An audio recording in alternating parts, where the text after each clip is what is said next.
Good afternoon, and welcome to our session about a sneak peek into how real-time marketing works. In this session, we are going to dive into the magical world of real-time marketing. My name is Tom, and I am an R&D team leader of tracking real-time data and interpretation. Together with me today is Noy, who's also an R&D team leader of mobile tracking and execution. We'll begin our session with understanding what is real-time marketing and why should we, at least on some level, understand how it works under the hood. We'll break down real-time marketing into three components: collection, interpretation, and execution. We'll end our session with some real-world examples and takeaways for everyone. So here is Noy. You've met him already. Noy walks inside a mall and sees a poster. This poster is a pre-scheduled campaign. So Noy enters the brand's shop, the brand store, and heading towards the jacket section. We also see that Noy is wearing a high fashion brand, right? So is there a way to give Noy an incentive to purchase and to maximize this potential to make money? Well, the answer is yes. How? A salesperson addressing Noy to the high fashion brand and showing him the new collection. So the poster was the pre-scheduled campaign, and the salesperson addressing Noy to the section brand and communicating with him is the real-time campaign. Real-time campaign can give us the ability to market to customers. We would argue that the vast majority of the audience here don't know how real-time marketing works. Our claim is that once you get the mechanics behind the scenes, you'll be able to leverage this channel to its full extent. In this session, we aim to answer questions such as: how data is tracked, how are customers identified, and how to trigger offers, and all of that in real time. We'll break down our session into three components: data collection, data interpretation, and campaign execution. Campaign execution, as I just said. We'll begin with data collection. In this step, we're going to capture all the actions made by the user. You might be wondering now, what is the entity that we are collecting? So the entity that we are collecting is an event. An event is an intended action on an app or a website. Reported events from an app are associated with a specific user. An event can be a page visit, a button click, registration form submission, item added to cart, item removed from cart, deposit made, won a game, lose a game, or any other desired actions that we would like to report. We would probably want to report some additional information regarding that event. For example, if we are talking about item added to cart event, we want to report its SKU, price, color, size, or any additional information that will help us understand or describe this product specifically. But when we are talking about data collection, we would probably want to support thousands of customers and visitors on the same time. This is measured by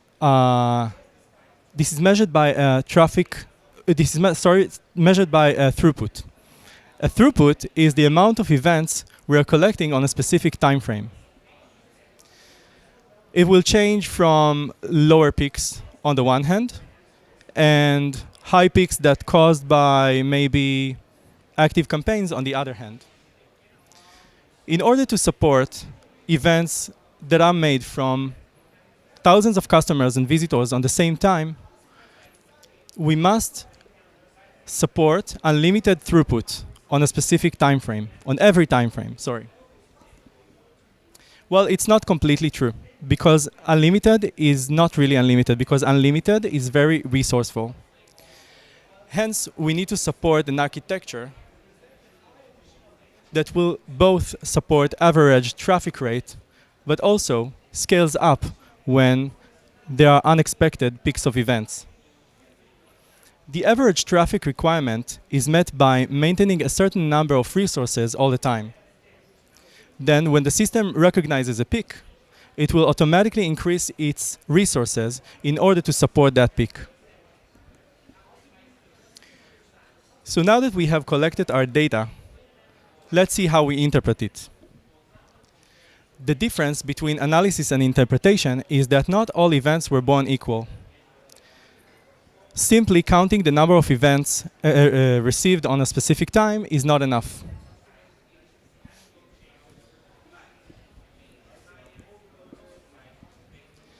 Now, what will be the next thing I would like to understand about the data I collected?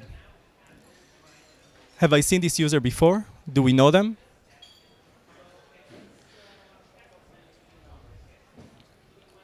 So all events that are reported from our app are associated with a specific customer or any user. A user can be a first-time visitor, someone we don't know or don't have any information on. It can be someone who visited and now they are returning, someone who logged in, or even a paying customer. Once we identify the user, the next question that we would like to ask is, what is the time frame that we capture all the actions? Here I'd like to introduce a new term, a session. A session is the educated time frame in which there is a connection between the actions that made by a specific user to the time they happened. A session is a collection of events from the first one to the last one that happened that have mutual purpose. A new session will start when a minimum time has passed from the last event from the previous session.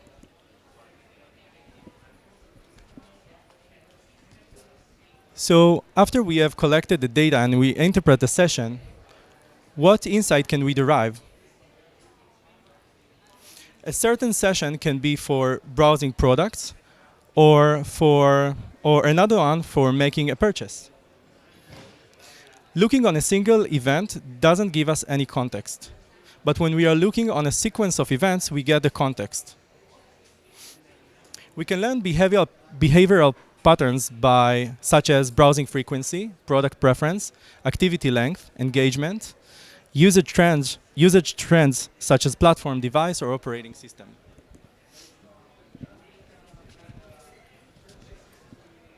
So now that we interpret the data, can we learn more about the user from the data that we have in our databases? Can we connect fast data with slow data? Real time with historical? The simple answer is yes, and let me explain. Data constantly flows into our system. We can use historical data, such as the number of times a user visited our service, and connect it with actions. And then we detect actions made on real time. We can leverage this action on the spot and use it for further usage. Here is Noy, and he will continue and will explain all about it. Thank you. Thanks, Tom. We have now collected the data, we interpret it, and now we need to decide whether or not to take an action. This might not be as easy as one might think. The first question that we ask is the user eligible for a campaign?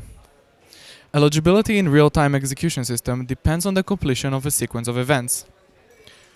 As the same events that arrive from our data collection system into our execution system arrive on a specific order. Once a sequence is completed, such as visiting 3 pages of our website, the user is marked as eligible for a campaign. But let me ask you this. Can you imagine the size and complexity of calculating all these sequences in real time? If we look at the average event size of half a kilobyte, and we'll multiply it by the average number of events per session, sessions per day, and daily active users, we get to approximately half a gigabyte of data to be processed each day. This number might not sound so scary for data engineers, but for a real-time execution system, this could be a challenge. One way to efficiently handle this amount of data is states. What is a state? I'm glad you asked. State is like the summary of all the events that happen until a specific point in time.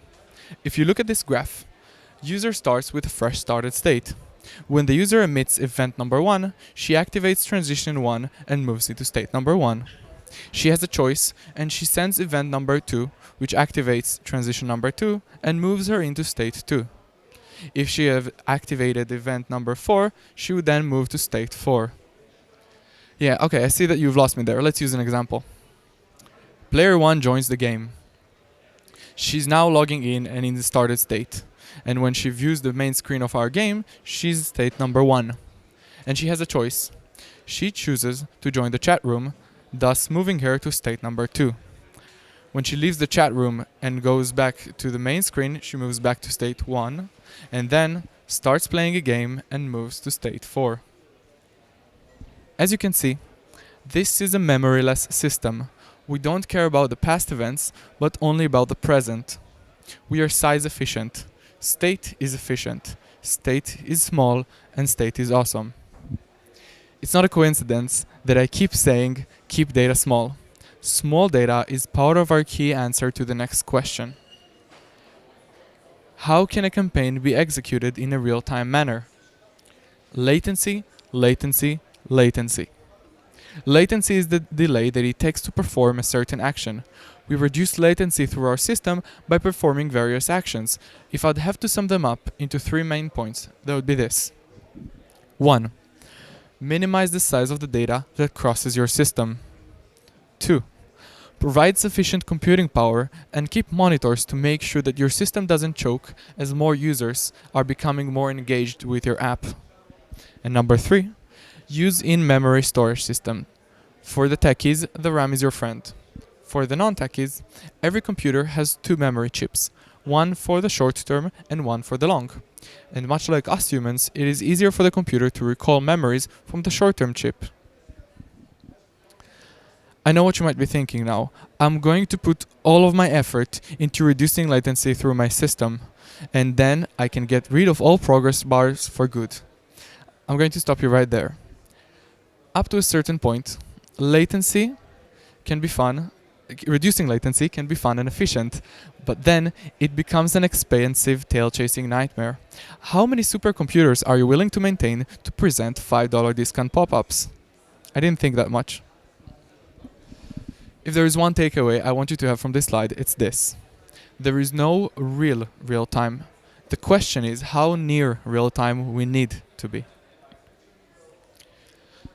We know that the user is eligible for a campaign, and we know how to execute it in a real-time manner. Now the question is, what exactly is the user eligible for? And that really depends on you guys, the real-time marketers. What have you set up for your users? From our standpoint, we only need to know the desired state and the campaign to execute for that state. When you create a real-time campaign, we keep mapping in memory, of course, latency, of all the desired states and the campaigns to execute for these states. The data that this campaign information holds is something like, what is the template to deliver to the user? What is the execution channel's endpoint? Who do we talk to get this campaign delivered? And what is the data that the execution channel needs in order to deliver the campaign to the desired destination? It's really crucial that we read the small letters and we make sure that the execution channel supports real-time deliverability, because if it doesn't, all of our efforts would be in vain. So we know that the user is eligible for a campaign. We know how to execute it in a real-time manner, and we know what the user is eligible for. It is now time for our last bonus question. Can a campaign be activated based on lack of activity? For us humans, it is easy to understand the concept of inactivity. If we play an online multiplayer game and we see one player just standing there doing nothing, we know that the fact that the user is logged in means nothing. The user is simply not there. For a computer, It's nearly impossible to understand inactivity without some assistance. So let's help him. We define a threshold of 1 hour, and we say that if 1 hour has passed since the last event was emitted by the user, the system is going to send itself a user left game event, thus moving the user to a left game state and triggering an email telling the user to come back immediately and help her teammate beat the zombie apocalypse. We have reached the conclusion of our main segment. Now let's recap everything that we've learned. Every real-time execution system starts with an event. An event describes the action that the user performs on our mobile app or website. Our data collection system needs to support high throughput so that when more users become more engaged with our app, we'll be able to support them, collect these events, and still not harm their user experience. Our data interpretation system assigns sessions to events. And with the sessions, we can have real-time data interpretation and later on thoroughly investigate users' behavior. Finally, user is eligible for a campaign when it reaches the final state. And thanks to low latency system, the campaign will be delivered immediately. Let's connect theory with reality. We're going to walk through 4 scenarios that will illustrate how this data flow is implemented in real life. And we start with an easy one. You're a fashion store, an online fashion store, and you want to offer first-time visitors the chance to register and win $5 discount. How are we going to do that? Well, we identify that the segment is first-time visitors, and our trigger, also the desired state, is landing on the landing page. Our offer is a $5 coupon, and our channel is pop-up. Pop-up because the users are right there and we want to engage them. But also, these are first-time visitors. We have no prior information about who they are or how to contact them. Okay, seems like you got me. Let's move on to the next example. Tom here. He saw the pop-up and was immediately impressed. He really wants to buy some clothes from our store. So he logs in and then goes to the shoes section, and lo and behold, Tom views another pop-up for a 1+1 discount specifically on shoes. How did we know that Tom really wanted to buy shoes now? We'll start with the segment, first-time users, and our trigger is viewing a store section. Notice how I say a store section, a generic store. If you've been paying attention, you remember that event can carry additional information. This additional information, also known as parameters, can contain the name of the segment, the name of the section, and then we use this parameter to offer Tom a customized pop-up specifically for him at that moment in time. This is a perfect example of leveraging fast data in order to offer an immersive pop-up. In this example, we're going to bring in slow data into the mix. Time has passed, and Tom has become a fully blown VIP customer. We know when he likes to make his purchases, we know what he likes to buy, and we especially know that he loves spending money on our store. That's why, when he proceeds to the checkout screen with less than 4 items in his cart, we ought to do something about it. We're going to present Tom with a pop-up, offering him a list of recommended items. So our segment is VIP customers. Our trigger is reaching the checkout screen with less than 4 items in your cart. But this is not the clever part. The clever part is the offer, recommended items. Here we use our prior information about Tom's preferences and bring in slow data in order to provide something really unique, something that Tom could not refuse.